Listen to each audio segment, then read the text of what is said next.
نحمده ونصلي على رسوله الكريم اما بعد فاعوذ بالله من الشيطان الرجيم بسم الله الرحمن الرحيم رب اشرح لي صدري ويسر لي امري واحلل عقدة من لساني يفقهوا قولي.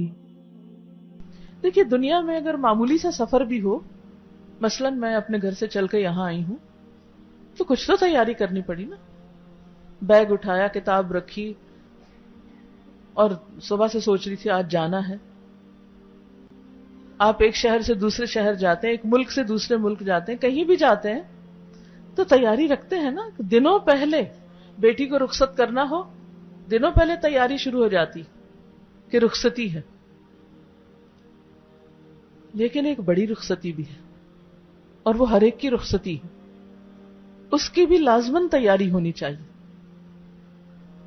ہمارے ہاں شادیوں کی تیاری مہینوں پہلے شروع ہو جاتی، سارا دن تیاری ہوتی رہتی. مہمانوں کی لسٹیں بن رہی ہیں، ہال بک ہو رہے ہیں، مہمانوں کے آنے رہنے کا انتظام ہو رہا ہے، کپڑے بن رہے ہیں، جہیز بن رہا ہے، گھر آگے تیار ہو رہا ہے. دونوں خاندان کتنی لمبی لمبی تیاریاں کرتے ہیں اور سب لوگ مدد کو بھی پہنچ جاتے ہیں. سوچئے آخرت کی رخصتی میں ہم سب اپنے آپ کو رکھ کے دیکھیں اور اسی جگہ رکھ کے دیکھیں کہ میری رخصتی ہونے والی ہے. اس رخصتی کے لیے میں نے کیا تیار کیا ہوا ہے؟ کیونکہ انسان موت کے وقت کہے گا، جیسے اس آیت میں جو آپ نے تلاوت سنی، حتی اذا جاء احدهم الموت قال رب ارجعون، یہاں تک کہ جب ان میں سے کسی کی موت کا وقت آئے گا تو کہے گا رب مجھے واپس جانا ہے، ابھی میرے بہت کام ہے، مجھے واپس بھیج. کیوں؟ کہاں بھیج؟ اس دنیا میں بھیج جس کو میں چھوڑ آیا ہوں، تاکہ میں اب نیک عمل کروں، اچھے کام کرنے کے لیے واپس جانا چاہتا ہوں. تو وائی ناٹ، آج اگر ہمارے پاس وقت ہے تو آج سے کیوں نہ اچھے کام شروع کر دیں؟ ان میں کیوں سستی کر رہے ہیں؟ نیکی کے جو بھی مواقع ملے خیر اور بھلائی کے، ان میں وقت کے ساتھ ساتھ اضافہ ہونا چاہیے، کمی نہیں ہونی چاہیے. یہ نہیں ہونا چاہیے کہ ہاں وہ ایک وقت میں بھی اچھا کام کرتی تھی، اب مجھے فرصت نہیں. کیوں بھی فرصت کیوں نہیں؟ وہ بہت سے کام، مصروفیت کس چیز میں؟ دنیا کے چھوٹے چھوٹے کاموں میں. شیطان ہمارا دشمن ہر وقت ہمیں آخرت کی یاد بھلواتا رہتا ہے. لیکن اللہ سبحانہ وتعالیٰ نے قرآن مجید میں پیغمبروں کی خاص خوبی یہ بتائی ہے کہ وہ ہمارے پسندیدہ کیوں ہیں.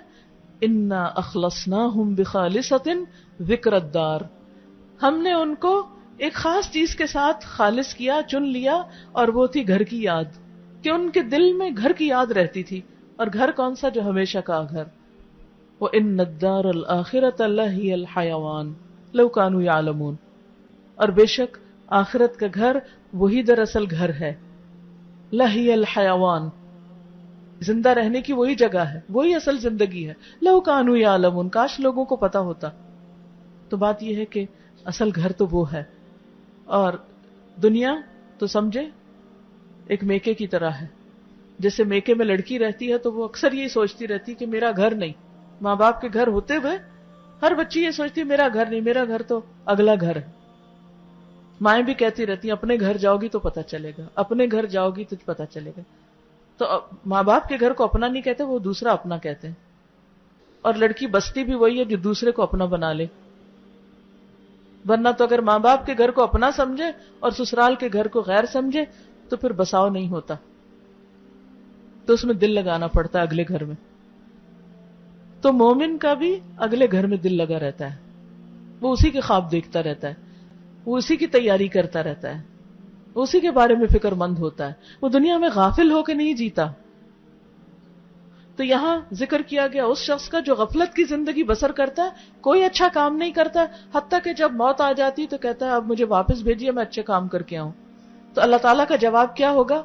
کلا، ہرگز نہیں، یہ تو ہو ہی نہیں سکتا، امپاسبل.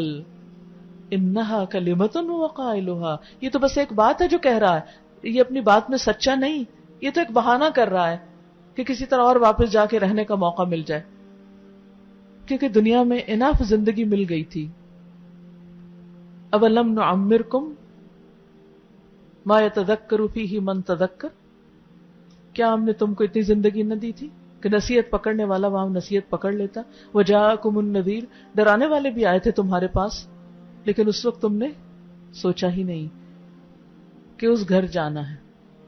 ہم سب اپنے آپ سے پوچھیں کہ ہم کتنی دفعہ سوچتے ہیں کہ میرا گھر وہ ہے، میرا گھر وہ ہے. ذکر الدار، گھر کی یاد کتنی دفعہ آتی. تو اللہ نے ان لوگوں کو چن لیا، اپنا پسندیدہ بنا لیا جو اس گھر کی یاد میں جیتے ہیں. کامیاب لوگوں کی صفت ہی یہی ہے کہ وہ انجام کو سامنے رکھ کے کام کرتے ہیں کہ اس کا اینڈ ریزلٹ کیا ہوگا، کہاں جانا ہے مجھے. ہم سب سوچیں ہمارا اینڈ کہاں ہونے والا ہے. دنیا کا اینڈ اصل اینڈ نہیں، اینڈ تو وہاں، اینڈ اپ وہاں جا کے ہوں گے، اس سے آگے کچھ اور نہیں. آخرت کو آخرت کہتے ہی اس لیے ہیں کہ وہ آخری چیز ہے، فائنل ڈیسٹینیشن، اس سے آگے کچھ نہیں. نو وے آؤٹ، وہاں سے فرار کا رستہ ہی نہیں، کہیں اور نکل ہی نہیں سکتے. جو اچھی جگہ پہنچ گیا وہی خوش قسمت، اور جو مصیبت میں پڑا وہ بدقسمت. قرآن مجید میں آتا فَمَنْ زُحْزِحَ عَنِ النَّارِ وَأُدْخِلَ الْجَنَّةَ فَقَدْ فَازَ. کامیاب کون ہے؟ من زحزح عن النار، جو آگ سے بچا لیا گیا، وَأُدْخِلَ الْجَنَّةَ، اور جنت میں داخل کر دیا گیا، فَقَدْ فَاز، وہ کامیاب ہو گیا. یہ ہے سکسیسفل پیپل، یہ ہے اصل کامیابی. اور اگر ہم وہاں کامیاب نہیں تو دنیا میں چاہے نمبر 1 ہی شمار کیوں نہ ہو، کسی بھی فیلڈ میں سب سے آگے کیوں نہ نکل جائیں، کچھ فائدہ نہیں. لہذا موت کو یاد رکھنا عقل مندی کی علامت ہے. عمر بن عبدالعزیز ہر رات اپنے ساتھ کچھ لوگوں کو، علماء فقہا کو جمع کرتے، جب خلافت کا دور تھا، ہر طرح کی اتھارٹی تھی، اور ان کے ساتھ بیٹھ کے، یعنی بجائے اس کے کہ وہ دنیا کی اپنی حکومت کو انجوائے کرتے، وہ اس سارے وقت میں روزانہ ڈیلی اپنی موت کو یاد کرتے تھے بیٹھ کے کہ مجھے جانا ہے، مجھے یہ سب چھوڑ دینا ہے. آج بھی آپ دیکھیں اگر حکمران یہ سوچ اپنے اندر پیدا کر لیں کہ یہ سب کچھ ہمیں چھوڑنا ہے تو ہر چیز کی اصلاح ہو جائے. گھروں میں فساد بگاڑ کیوں ہے؟ کیونکہ ہم سمجھتے ہیں یہ میری چیز ہے، میری. ہر شخص کھینچا تانی میں لگا ہوا ہے. ہم سروٹس پہ کیوں ناراض ہوتے ہیں؟ کس بات پہ ناراض ہوتے ہیں؟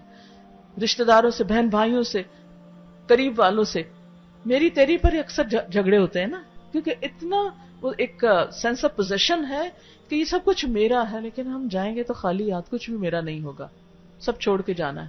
تو اس کو پکڑے، اس کو تھامے جو ساتھ جائے گا، اور وہ ہے اچھے کام.